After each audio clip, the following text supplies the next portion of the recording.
આપણા વિશ્વ નેતા આપણા પ્રધાનમંત્રી આદરણીય નરેન્દ્રભાઈ મોદી સાહેબનો 17 તારીખે જન્મદિવસ છે.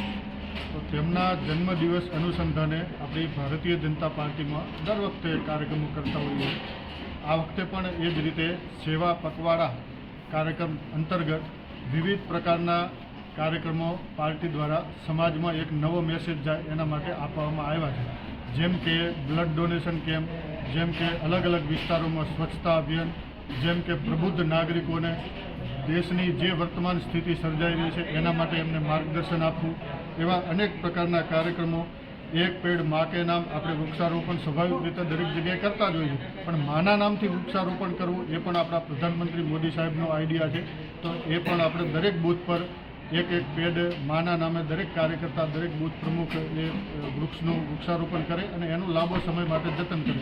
આવા અનેક કાર્યક્રમો પાર્ટી દ્વારા સમાજની અંદર મૂકવાના છે. એમાં સાંસદ રમતગમત ખેલ પ્રતિયોગિતા એ યુવાનો માટે એ પણ એક કાર્યક્રમ છે. પછી સૌથી મોટો અને મહત્ત્વનો કે લોકલ ફોર વોકલ.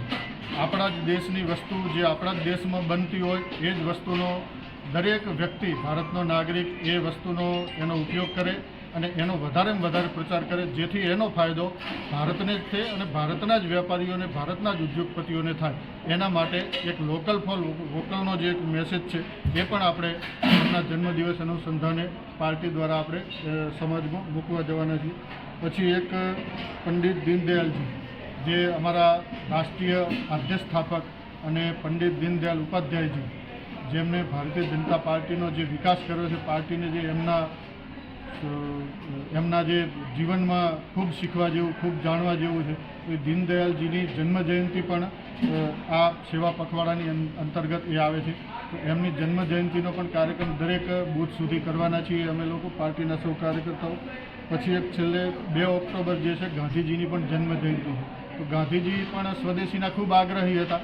તો સ્વદેશીના આગ્રહી હોવાના કારણે પાર્ટી દ્વારા એ પણ નક્કી કરવામાં આવ્યું છે કે 2 ઓક્ટોબરે ખાદી ખરીદે અને એ ખાદીનો જ વધારેમાં વધારે કાર્યકર્તાઓ અને સમાજના લોકો એ ખાદીના કાપડનો ઉપયોગ કરે. એવા આવા અનેક પ્રકારના કાર્યક્રમો સેવા પખવાડા અંતર્ગત પાર્ટી દ્વારા થવાના છે.